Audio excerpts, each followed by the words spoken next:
Amen. Est-ce qu'il y a quelqu'un qui est béni ce soir? Est-ce qu'il y a une femme, un homme qui est béni ce soir? Amen. Je te promets que dans cette croisade, le Seigneur va te visiter. Alléluia. Je ne suis pas l'oratrice ce soir, mais je veux vous présenter l'orateur. Amen. J'aimerais vous présenter un homme qui sert le Seigneur depuis très jeune. Un homme qui est passionné de Dieu. Un homme qui a donné la place à Jésus dans sa vie. Et la première place. Un homme qui a impacté plusieurs vies.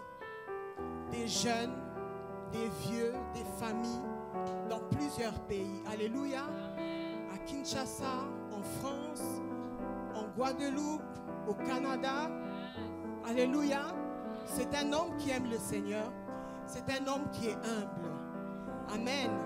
Il est le pasteur, fondateur et cofondateur des églises Les Rachetés, les Rochers des Vainqueurs. Et il est le pasteur.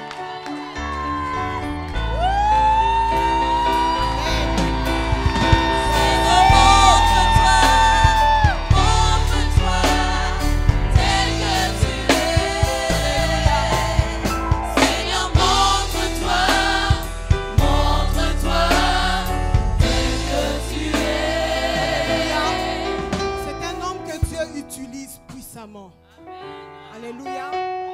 À travers lui, il se manifeste. À travers lui, il bénit les gens. À travers lui, il touche. Je vais vous présenter l'orateur de ce soir, le visionnaire de la croisade AQCT, le berger de l'église La Promesse, le pasteur Nicolas.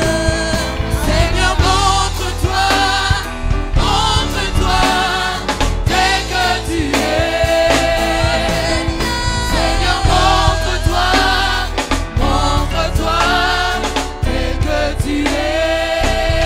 Alléluia. Montre-toi tel que tu es. Seigneur, montre-toi tel que tu es. Alléluia. Afin que le chêne tombe. Alléluia. Est-ce que vous êtes dans la joie ce soir? Tu sortiras de ces lieux affectés par l'Esprit de Dieu. Je te donne la garantie que l'Esprit de Dieu est dans ces lieux à un niveau où tu seras affecté. Sharabasa tarabasa. Jésus! Alléluia! Viens glorifier ton Saint-Nom ce jour. Viens manifester ta présence. Au nom de Jésus. Alléluia. Je suis dans la joie moi aussi d'être parmi vous. Et je suis dans la joie de savoir que le prophète Diogras Mwenze est là. Est-ce qu'on peut acclamer le Seigneur pour l'homme de Dieu? Prophète Diogras. Alléluia. Alléluia.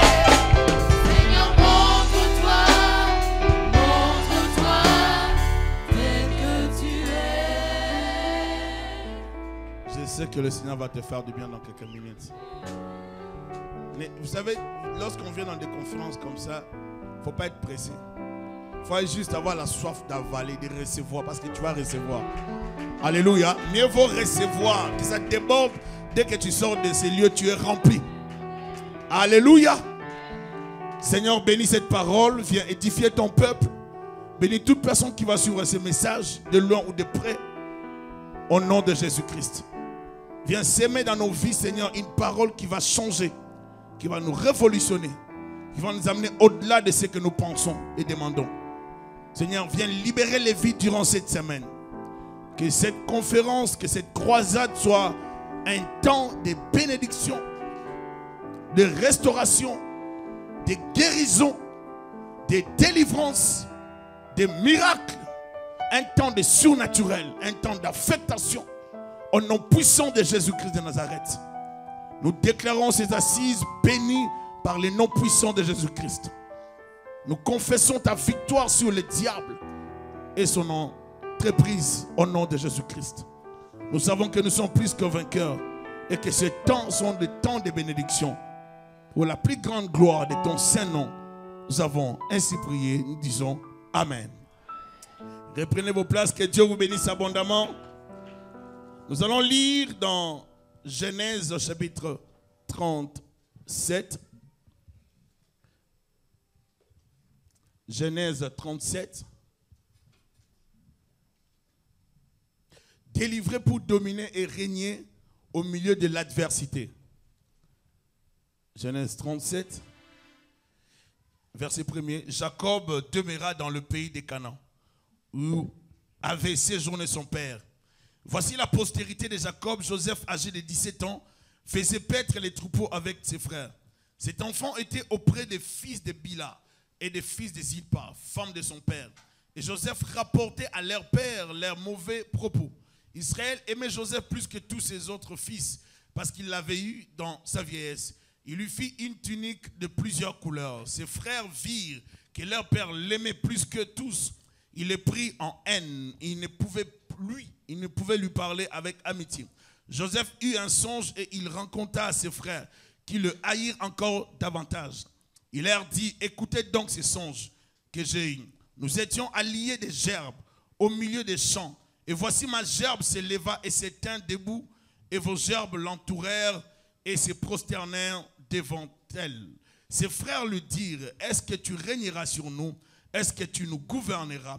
Et ils les haïrent encore davantage à cause de ses songes et à cause de ses paroles. Il eut encore un autre songe et il rencontra ses frères, il dit, j'ai eu encore un songe et voici le soleil, la lune et les 11 étoiles se prosternaient devant moi. Il le rencontra à son père et à ses frères. Son père le réprimanda et lui dit, que signifient ces songes que tu as eus? Faut-il que nous venions, moi, ta mère et tes frères, nous prosterner en terre devant toi? Ses frères eurent de l'envie contre lui, mais son père garda les souvenirs de ces choses. Le frère de Joseph étant allé à Sichem pour faire paître les troupeaux de leur père, Israël dit à Joseph, tes frères ne font-ils pas paître les troupeaux à Sichem? Viens, je vais t'envoyer vers eux. Et il répondit, mais voici. Israël lui dit, va, je te prie, et vois si tes frères sont en bonne santé. Et si les troupeaux est en bon état, et tu m'en rapporteras des nouvelles. Il envoya ainsi de la vallée d'Hébron, et Joseph alla à Sichem. Un homme le rencontra, comme il l'errait dans les champs, il le questionna en disant, que cherches-tu? Joseph répondit, je cherche mes frères. Dis-moi, je te prie, où ils font paître leurs troupeaux. Et l'homme dit, ils sont partis d'ici, car je les ai entendus dire, allons à Dothan. Joseph alla après ses frères, et il les trouva à Dothan. Ils les virent de loin, et avant qu'il fût près d'eux, ils complotèrent de les faire mourir. Ils se dirent l'un à l'autre, voici les faiseurs des songes qui arrivent. Venez maintenant, tuons-le et jetons-le dans une des citernes. Nous dirons qu'une bête féroce l'a dévoré et nous verrons ce que deviendront ces songes. Ruben entendit cela et il les délivra de leurs mains. Il dit, ne lui ôtons pas la vie. Ruben leur dit, ne répandez point les sangs, jetez-les dans cette citerne qui est au désert et ne mettez pas la main sur lui. Il avait dessein de le délivrer et de leurs mains pour le faire retourner vers son père. Lorsque Joseph fut arrivé auprès de ses frères, ils les dépouillèrent de sa tunique, de la tunique de plusieurs couleurs qu'il avait sur lui. Ils les prirent et le jetèrent dans la citerne. Cette citerne était vide, il n'y avait point d'eau. Ils s'assirent ensuite pour manger et en levant les yeux, ils virent une caravane d'Ismaélites venant de Galade. Leurs chameaux étaient chargés d'aromates, de baumes et de myrrhe qu'ils transportaient en Égypte. Alors Judas dit à ses frères, que gagnerez-vous à tuer notre frère et à cacher son sang? Venez, vendons-le aux Ismaélites et ne mettons pas la main sur lui, car il est notre frère, notre chair. Et ses frères l'écoutèrent. Au passage des marchands madianites, ils tirèrent et firent remonter Joseph hors de la citerne et ils le vendirent pour 20 cycles d'argent aux Ismaélites qui l'amenèrent en Égypte. Une fois de plus, Seigneur, bénis ta parole au nom de Jésus-Christ. Amen. Est-ce que vous êtes dans la joie? Amen. Je sais que le Seigneur veut nous parler à travers ces textes. Vous avez déjà suivi ces textes, vous avez déjà suivi des prédications là-dessus. Mais j'aimerais vous demander de suivre ça avec beaucoup plus de foi aujourd'hui, avec beaucoup plus d'attention. Amen. Parce que par moments, nous les chrétiens, on se perd. Lorsqu'on a déjà lu un texte, on pense qu'on ne peut pas entendre encore d'autres bonnes nouvelles. Donc j'aimerais vous motiver à bien me suivre. La jalousie est une force qui ronge celui qui la porte et finit par manipuler ses victimes. Un jaloux peut changer de personnalité à tout moment, car il aura besoin de casser sa véritable nature devant les personnes qu'elle envie et déteste par jalousie. La considération qu'avait Joseph auprès de son père, Jacob, faisait ombrage à ses frères. Jacob manifesta plus d'amour envers Joseph et cela provoqua la jalousie de ses fils envers Joseph. Joseph vint au monde à la vieillesse de son père. Il avait une tunique spéciale de plusieurs couleurs. Les grands frères de Joseph, au verset 4, on vient de le voir, lui parlaient avec haine et sans amitié. Les frères de Joseph vivaient dans l'hypocrisie envers sa personne et il ne le réalisa pas. Lui, il était plus confiant alors que eux manifestaient la haine, la jalousie. Joseph eut 2 songes sur les gerbes et sur le soleil, la lune et les 11 étoiles, qui raconta à ses frères et à son père. Nous voyons verset 8, la réaction spontanée de ses frères après avoir suivi les songes. Ses frères lui dirent, est-ce que tu régneras sur nous? Est-ce que tu nous gouverneras? Et ils les haïrent encore davantage à cause de ses songes et à cause de ses paroles. Vous ne deviendrez jamais ce que vous n'avez jamais rêvé. Car votre avenir dépendra de votre rêve ou de vos rêves. Nous devons savoir que Dieu ne nous cache pas les choses ni notre futur. Est-ce que vous êtes avec moi? Mais il les cache pour nous. Je répète que Dieu ne nous cache pas les choses ni notre futur, mais il les cache pour nous. Dieu protège le futur pour toi, mais il ne te le cache pas. Alléluia. Ton futur est sécurisé entre les mains de Dieu. Dieu protège ton avenir et ta destinée afin de te permettre à y accéder sans problème. Dieu n'avait pas caché l'avenir à Joseph, mais il le cacha pour protéger Joseph de la haine, de la jalousie meurtrière de ses frères. Il y a des choses que Dieu garde pour toi. Et une partie de cela t'est révélée par les songes, par des prophéties, ainsi de suite. Nous devons savoir que la première chose qui rendait les frères de Joseph jaloux et haineux, c'était la tunique de plusieurs couleurs. Et par la naïveté, il viendra rencontrer ses rêves à ses frères. Bien-aimés, je vois plusieurs personnes échouer et rater leur vie à cause de la naïveté de la vie. À un certain âge dans la vie, il faut développer, avoir la maturité. Plusieurs personnes eux-mêmes sont à la base de leur souffrance. Plusieurs personnes eux-mêmes sont à la base de ce qu'ils traversent ou vivent aujourd'hui. Certaines familles sont à la base de la souffrance de leurs enfants. Parce qu'elles ne savent pas comment garder les informations. Dans la vie, on n'est pas obligé de tout dire à tout le monde. Avant de chercher à combattre, à chasser les démons, il faut savoir fermer la bouche. On peut beau prier, passer du temps dans la présence de Dieu, chasser les démons, mais si on ne sait pas fermer sa langue, on créera d'autres problèmes.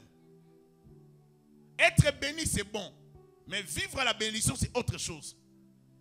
Est-ce que je parle à quelqu'un? Plusieurs personnes souffrent à cause de leurs erreurs. Ils sont à la base de leurs erreurs. Joseph était jeune. Dieu commençait à lui parler. Dieu lui faisait voir des choses. Mais lui-même, Joseph, ne comprenait pas ce que Dieu faisait.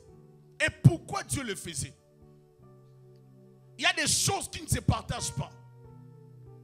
Même si vous aimez quelqu'un, il y a des choses qu'on ne communique pas.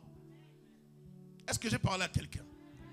Ce qui fera de toi un vaillant, un vainqueur, ce n'est pas parce que tu as des biceps, ce n'est pas parce que tu as des diplômes, c'est la sagesse dans la relation, la sagesse dans la vie de tous les jours. Celui qui n'a pas la sagesse, l'intelligence du temps, ne saura pas vaincre les géants qui s'opposent à sa destinée.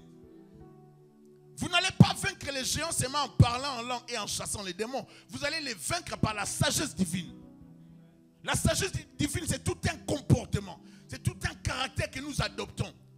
Vous voyez, c'est un mode de vie. On ne peut plus parler n'importe comment. On ne peut plus opérer n'importe comment. On ne peut plus fréquenter n'importe qui. À un certain âge spirituel, un bon chrétien ne fréquente pas tout le monde. Un bon chrétien ne parle pas de n'importe quoi à tout le monde. Un chrétien mature est sage avant d'ouvrir la bouche. Dès qu'il ouvre la bouche, c'est qu'il a calculé ce qui va sortir de sa bouche. Est-ce que je parle à quelqu'un? Bien aimé, je vois plusieurs chrétiens dire qu'ils prient, ils chassent des démons, ils ont l'autorité. On peut imiter toutes sortes de prières, mais si on n'a pas changé son cœur, si on n'a pas délivré sa langue, sa bouche, on aura toujours le même problème. Tout au long de cette croisade, on va prier, on va prêcher. On va prier pour des gens. On va exercer les ministères. Il y aura des prophéties qui vont sortir ici. Il y aura la puissance de Dieu qui va se dégager. Il y aura des paroles de connaissance. Il y aura la délivrance, la guérison. Dieu va opérer. Mais après cela, est-ce que tu vas changer ta vie? Après cela, quel serait ton comportement? Nous ne vivons pas dans les sensations. Nous devons quitter cette dimension. Les hommes, les aigles, les chrétiens matures ne sont plus dans les dimensions des sentiments, des sensations, des émotions. Alléluia. Que je sente, que je ne sente pas, je sais que Dieu est là. Je ne dépends plus des sensations. Je vis dans une autre dimension. Alléluia. Joseph immature, il ne savait pas ce qui se passait. Il était enfant. Même ses frères n'ont pas compris le mécanisme. Pourquoi leur père avait donné à Joseph sa tunique de plusieurs couleurs. Il y a des choses qui parlent. Il y a des choses qui parlent, peuple de Dieu. Parlons de la tunique de Joseph était un long vêtement de manches longues.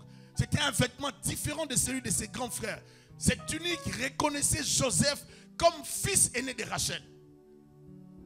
On rend compte que les tribus de l'époque, seules 2 personnes pouvaient porter des vêtements avec longues manches. Le tchèque de la tribu ou le chef de la tribu et l'homme qu'il avait choisi comme héritier. Et vous savez que Jacob avait manifesté l'amour envers Joseph qui était son fils. Pourquoi est-ce qu'il a fait ça? Parce que Joseph, c'était l'enfant ou le fils de la femme qu'il avait aimée. Il est allé épouser Rachel. On l'a manipulé, trompé.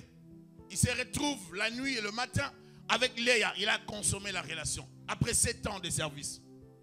Il était obligé de refaire encore 7 années pour avoir la femme qu'il voulait avoir.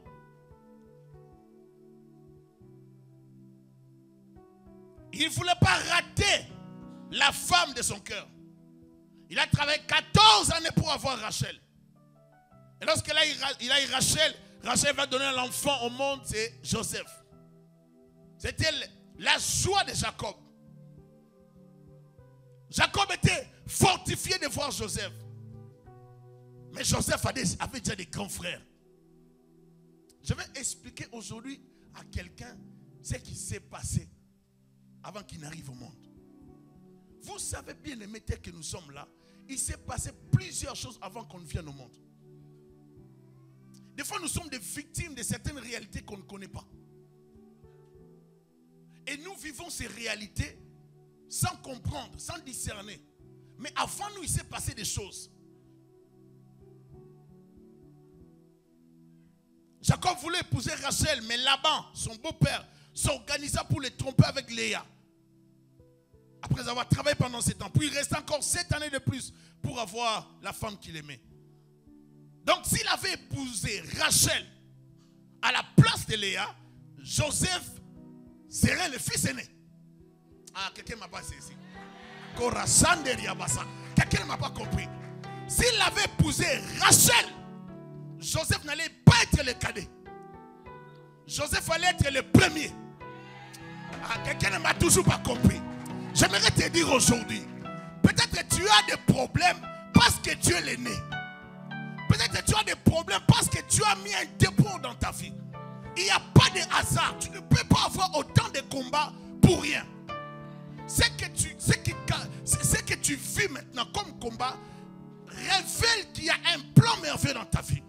Il y a peut-être quelque chose que tu as raté comme information. Je viens t'informer aujourd'hui que tu n'es peut-être pas le cadet, mais tu es peut-être le grand frère. Oh, Chatarabayasa. Est-ce que je parle à quelqu'un? Il y a des choses qui ne reviennent pas au cadet, mais qu'au grand frère.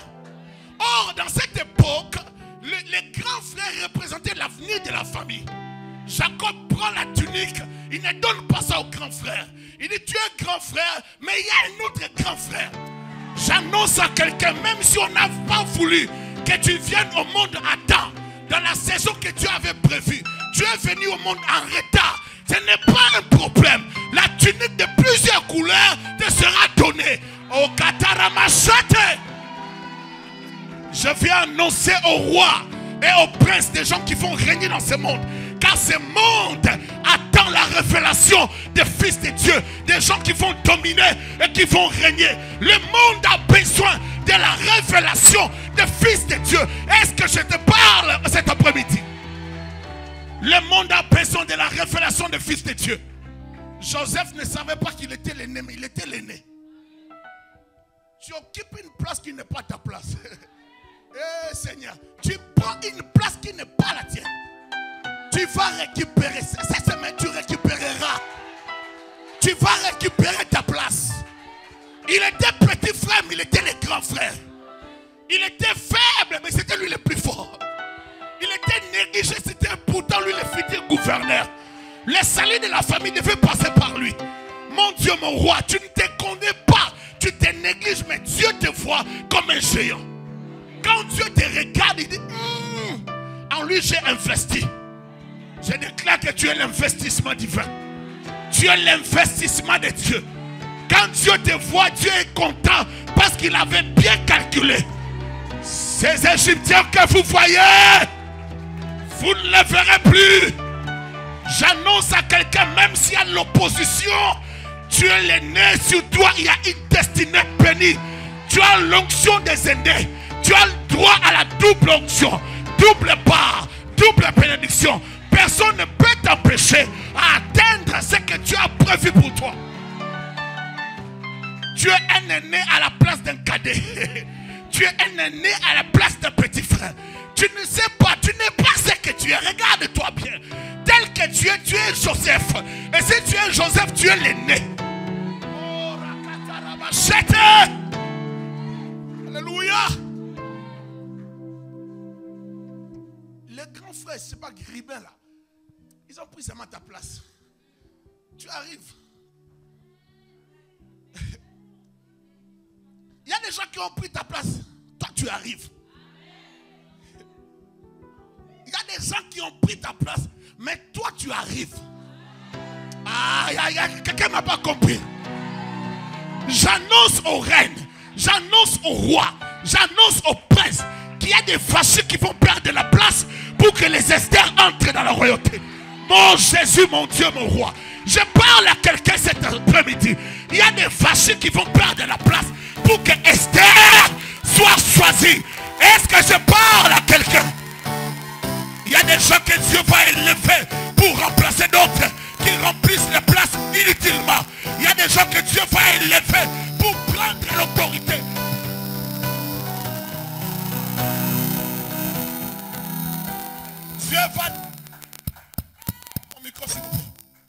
Dieu va t'introduire dans un mariage que tu seras surpris, que tu n'as pas calculé. Tu seras débordé de joie et de questions. Pourquoi seulement moi? Mais c'est toi que tu as choisi. Dans tes calculs, tu ne voyais pas que tu devais arriver là. Dieu te prend à l'âge avancé. 48 ans d'âge. Dieu a dit, toi je te ramasse. Je te place cette fois-ci. Je te fais asseoir à sa place.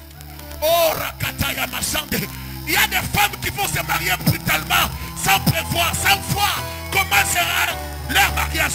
Que Dieu te bénisse au nom de Jésus.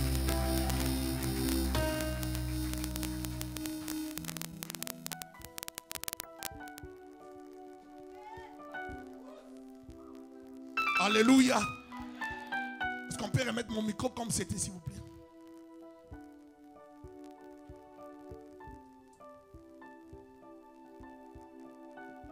La tunique de plusieurs couleurs, c'était une tunique qu'on donnait aux héritiers, aux chefs.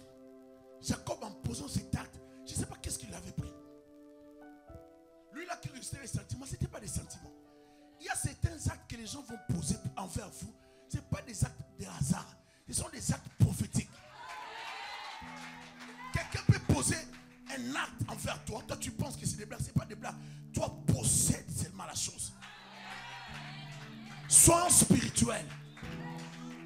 Un enfant de Dieu doit rester spirituel. Alléluia.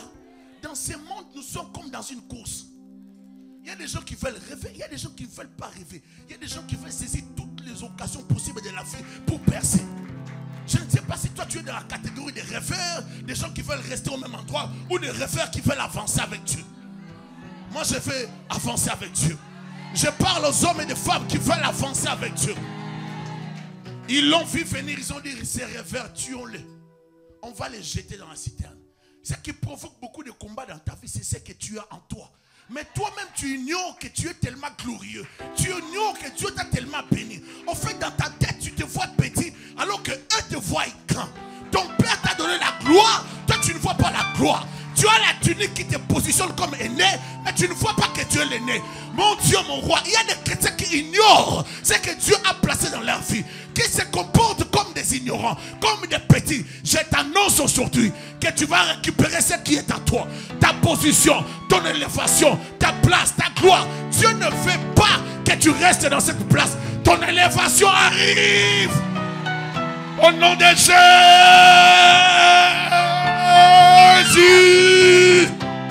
Satarabayakoto. La haine de la famille ne va pas te bloquer. Est-ce que vous savez ça? Ils l'ont jeté dans la citerne. C'est bon. Mais Dieu va récupérer la situation. On va les vendre. On l'achète. On l'amène en Égypte. On l'achète par Potiphar. Potiphar s'intéresse à ces garçons. Beaux garçons. Il amène la prospérité dans la maison de Potiphar. Il y a certaines personnes qu'il ne faut pas introduire dans votre maison, dans votre vie. Parce qu'ils sont des personnes là que vous les amenez dans votre vie. Ces gens vont pourrir votre vie. Vont amener la malédiction, le blocage, l'échec. Mais si vous introduisez la race de Joseph, oh Jésus, la race de Joseph, c'est la race qui apporte la prospérité. Que Dieu te donne l'onction de Joseph. L'onction qui va faire en sorte que la prospérité entre partout où tu seras. Si tu es une femme, je dis que tu as l'onction de Joséphine. Dès qu'elle t'épouse, que la vie de l'homme en question change. J'aimerais libérer un frère ce soir.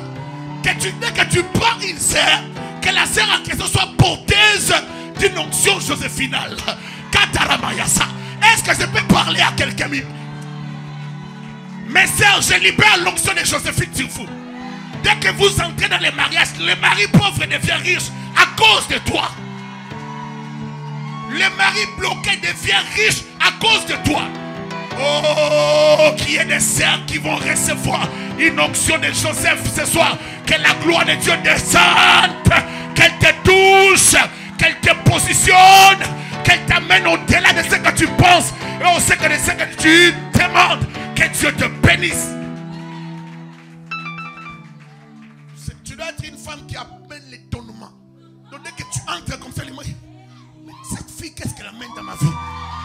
Tu as quelque chose que les hommes ne comprennent pas. Tu as quelque chose que les gens ne vont pas comprendre. Je vais t'annoncer aujourd'hui, même la réunion des sorciers de nuit, les occultistes de Montréal, de la France, je ne sais, des États-Unis, les maçonniques qui réunissent ne pourront pas te tuer. Kataramayasa. Dans les complots diaboliques, même s'ils se réunissent pour te tuer, toi on peut te jeter dans la citerne, mais on ne peut pas te tuer. Tu es de la race de Daniel. Si on te jette dans la fosse au lion, tu ne seras pas tué. Tu es de la race des amis de Daniel. Si on te jette dans la fournaise à de feu, tu ne seras pas brûlé. La citerne ne va pas t'engloutir. Rien ne pourra te tuer. Dieu doit te sortir de là.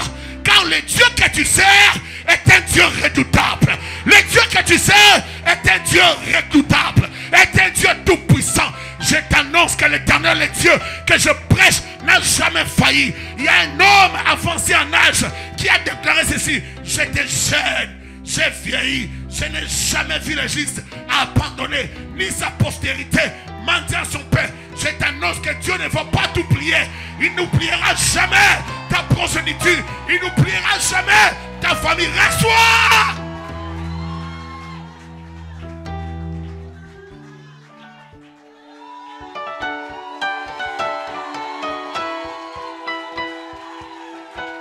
Vous savez que là, Dieu ne peut pas permettre à Satan de vous détruire.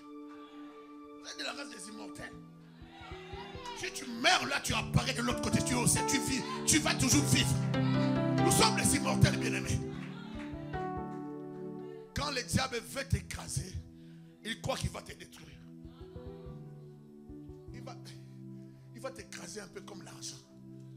Il t'écrase. Il piétine. Il crache dessus. Il fait n'importe quoi. Ce n'est pas un problème. Après un temps, Dieu va te ramasser. Ah, du fumier, il ramasse l'indigent, l'élève et le fait asseoir au milieu des grands de son peuple. J'annonce à quelqu'un l'élévation qui viendra de l'Éternel. Personne ne pourra déclarer que toi tu perds ta valeur. Tu ne perdras pas ta valeur. Malgré la citerne, malgré la prison, malgré la souffrance, tu ne perdras jamais ta valeur. Lève-toi, dis yes. Le cri de lion ce soir pour annoncer que le diable est un menteur. Le cri de lion ce soir pour annoncer que la sorcellerie ne peut pas te vaincre. J'annonce que tu ne perdras jamais ta valeur. Tu ne peux pas perdre ta valeur. Même si tu n'as pas d'argent, tu ne perdras pas ta valeur. Même si tu n'as pas de mari, tu ne perdras pas ta valeur. Même si tu n'as pas d'enfant, tu ne perdras pas ta valeur. Car Dieu va remplacer les années qui ont été dévorées par des gélèques, par des sauterelles, par des démons, par des sorciers. Que les années de restauration arrivent. Arrivent. Mon sakarabaya satarabako. Dieu ne peut pas te laisser. Je développe ça dans l'un de mes livres. Là. Les héritiers de la protection divine. Dieu ne peut pas te laisser. Vous êtes mandaté à vivre la gloire de Dieu. Bien aimé, il y a un temps pour rêver dans la vie, pour blaguer. Il y a un temps pour entrer dans la gloire. Tu ne peux pas rester chez Potiphar quand c'est le temps d'entrer dans le palais royal. Tu ne peux pas continuer là-bas. Je déclare aujourd'hui que le Saint-Esprit provoque la sortie de plusieurs personnes. Vous avez trouvé le confort là où il ne fallait pas. Vous êtes content des miettes alors que Dieu vous destine à la gloire. Tu restes chez Potiphar, tu penses que c'est là la bénédiction. La bénédiction n'est pas dans un grand palais. La bénédiction, ce n'est pas dans une grande église. La bénédiction, ce n'est pas dans une petite église. La bénédiction, ce n'est pas dans une voiture. La bénédiction, ce n'est pas l'argent dans la banque. La bénédiction, c'est l'aval de Dieu dans ta vie. Si Dieu dit oui, personne ne peut dire non. Si Dieu te protège, personne ne peut te toucher. Si Dieu te bénit, personne ne peut te maudire. Je déclare ceci, que ceux-là qui te maudiront seront eux-mêmes maudits. Ceux-là qui t'attaqueront tomberont dans leur propre piège. Que 1000 tombent à côté, 10 000 à ta droite, tu ne seras jamais atteint. De tes yeux, tu verras la rétribution des méchants. Je t'annonce une saison de gloire, une saison de visitation divine, une saison de bénédiction. Tu ne peux pas perdre ta valeur, car Dieu a placé en toi quelque chose de glorieux. La Bible déclare Christ en nous, c'est l'espérance de la gloire. Pas l'espérance de la maladie, l'espérance de la bénédiction, pas l'espérance des échecs, l'espérance de l'élévation. Christ en toi, c'est l'espérance de la gloire. Reçois ta bénédiction, reçois ton affectation. Je déclare l'ouverture de cette croisade bénie aujourd'hui par le nom de Jésus. Reçois ta part. Maya Sadaraka Yabasete. Comme tu tu avais perdu la valeur d'après les gens. Ils avaient mal calculé. Dieu te prend. Tu es comme ces billets de banque. Dieu te remet dans la poche. Je te garantis que tu es dans la poche de l'Éternel. Personne ne peut te toucher. Le palais de Potiphar, ce n'est pas ta place. Potiphar était comme le ministre de la justice et de police, chef de garde, chambellan du roi. Et Potiphar ne pouvait pas laisser Joseph comme ça parce qu'il a tenté de toucher sa femme. Mais qu'est-ce que Potiphar a fait? Il a laissé Joseph. Sûrement Potiphar aussi ne croyait vraiment pas totalement à ce que la femme avait raconté. Il aimait beaucoup Joseph parce que normalement Joseph devait être lapidé, tué. Mais Potiphar qui avait les droits, qui suivait les prisons, n'a pas fait cela. Pourquoi est-ce qu'il n'a pas fait? Parce qu'il croyait que Joseph ne pouvait pas le faire. Mais à cause de la déclaration de sa femme, il a quand même puni Joseph. Mais dans la prison, même si, vous savez, il y a des gens qui ne... Vous pouvez les laisser dans les déserts, ils vont transformer les déserts en un lieu habitable. Et ces genres de personnes, ce sont que les enfants de Dieu. Parce que dès que vous les déposez, même dans un endroit désertique, ils sont comme les gens de Koweït, je sais pas moi, Dubaï. Ils sont comme les gens de Dubaï. C'est ça la nature des chrétiens. On les dépose dans les déserts, il n'y a rien, ils créent la vie. Est-ce que je parle à quelqu'un? Il arrive dans la prison et commence à régner dans la prison. Que Dieu te lève même là où les gens n'ont pas calculé. Là où on a calculé ton humiliation, que Dieu te lève là-bas. Que les gens commencent à te chercher, que les gens parlent de toi. Qu'ils parlent de toi. Dieu va donner des visions à certaines personnes pour que toi tu les interprètes. Certaines occasions dans la vie, il ne faut pas les rater. Parce qu'il y aura des gens qui vont vous solliciter à cause de ce que Dieu a déposé en vous. Vous êtes quelque chose. Est-ce que je parle à quelqu'un? Joseph va passer plusieurs années en prison, pensant que Dieu l'avait oublié. Dieu ne l'avait pas oublié. Mais lorsqu'il s'est fait un besoin pour la sortie de Joseph, Dieu l'a sorti de là. Qu'on la prête bien, qu'il soit propre. Il reçoit la bague, il reçoit tout ce qu'il fallait pour régner maintenant dans l'Égypte. Bien-aimé, ton élévation ne viendra pas de ta famille. Ton élévation ne viendra pas de tes oncles. Ça ne viendra ni du nord, ni du sud, ni de l'est, ni de l'ouest. Ton élévation viendra de l'Éternel. Les gens ne comprendront pas comment tu seras béni. Tu seras béni parce que Dieu a prévu de te bénir. Je t'annonce, même si tu es en retard dans la vie, tu es venu au monde en retard parce que quelqu'un a pris ta place. On a empêché ta venue au monde. On a combattu la venue de Joseph au monde par Laban, son grand-père. Il y a d'autres qui sont venus avant, ce n'est pas grave. Ces gens qui sont venus avant Joseph, c'était ses petits frères. Parce que dans la volonté de Dieu, Joseph devait être l'aîné. Je libère l'onction des aînés ce soir. L'onction des gens qui vont percer. Dieu t'avait déjà béni depuis l'éternité. Mais il y a des gens qui ont retardé ton entrée dans la bénédiction. Moi je viens aujourd'hui en tant que prophète de Dieu pour t'annoncer un changement radical dans ta vie. My God, je parle à quelqu'un. Je viens déclarer aujourd'hui que ta vie va entrer dans une nouvelle saison. Tel que je parle, que ta vie change. Tel que je déclare que ton mariage arrive. Je ne consulte pas la sorcellerie de ta famille. J'impose cela dans ta vie par la déclaration de Dieu. Au nom de Jésus-Christ. Je bouleverse les démons, la sorcellerie, les forces des ténèbres de ta famille. Tout esprit qui s'oppose au plan de Dieu dans ta vie, je les détruis au nom de Jésus. Et je libère ta destinée. Entre dans ta bénédiction au nom de Jésus. Entre dans la bénédiction des fils et d'eux. Dis yes. Que l'Éternel te bénisse. Qu'il te soit favorable.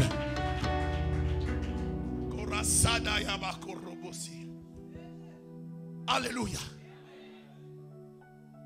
Est-ce que tu gouverneras sur nous? Est-ce que tu régneras sur nous? Oui.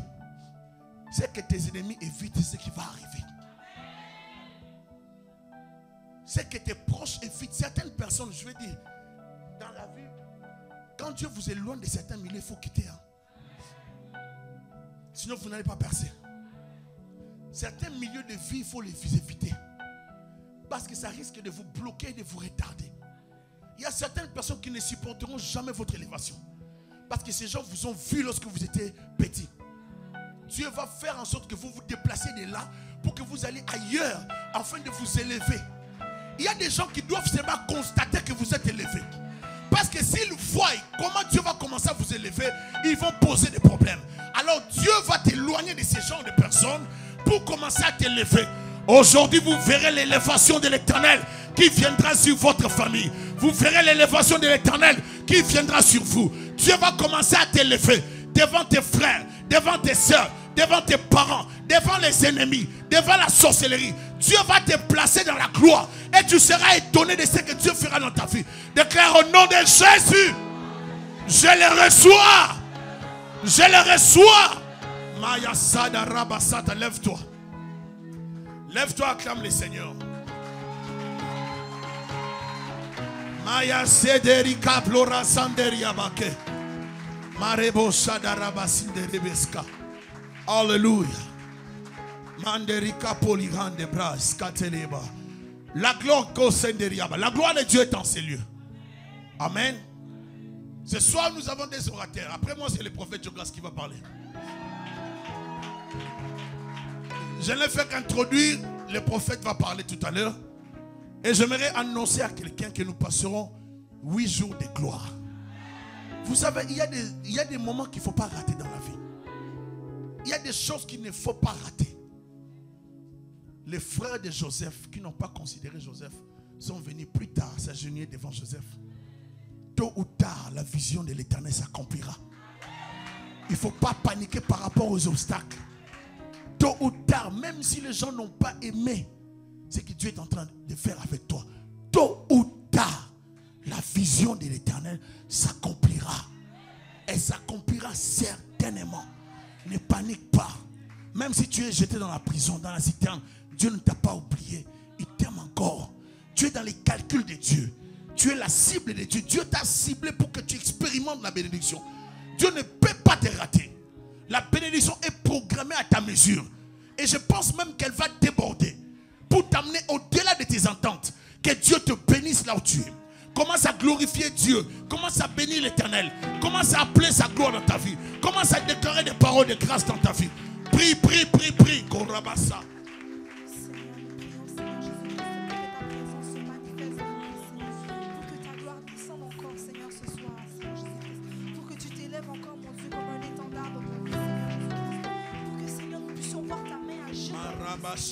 Pour que Seigneur les chaînes puissent réellement tomber. Seigneur, c'est toi que nous prions, c'est toi que nous appelons. J'attendrai jusqu'à ce que ta gloire descende. Nous chantons ensemble.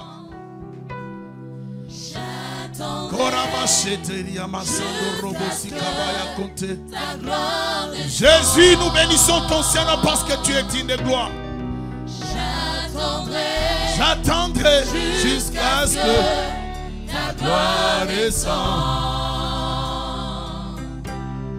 J'attendrai jusqu'à ce que ta gloire descende. Elia, Elia, Elia, Elia, Elia, Elia,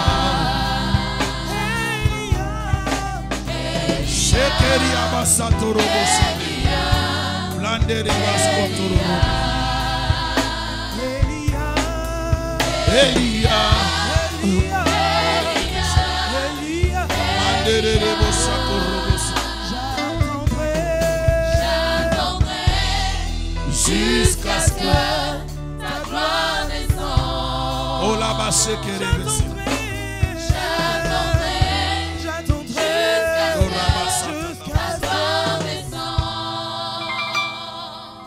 Alléluia.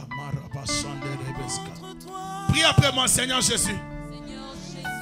Aide-moi à vivre ton plan dans ma vie. Que rien ne m'empêche à atteindre ma destinée. Au nom de Jésus-Christ. Donne-moi la force d'accomplir, de réaliser et d'atteindre mes projets. Jésus, j'ai besoin de toi. Viens m'accompagner dans ce monde, malgré l'opposition, malgré les obstacles, Jésus, je t'appelle en ce moment. Viens libérer ta grâce, ta faveur, ta bénédiction, ta protection dans ma vie. Viens me diriger dans ta volonté. Au nom de Jésus. Au nom de Jésus. Tous ensemble, nous allons appeler une forte onction dans nos vies, une forte présence de Dieu dans nos vies. Que Dieu nous donne la force, que Dieu nous accompagne dans nos vies. Nous recommandons nos vies entre les mains de Dieu. Nous appelons la gloire de Dieu dans nos vies. Nous prions, prenons le temps de prier.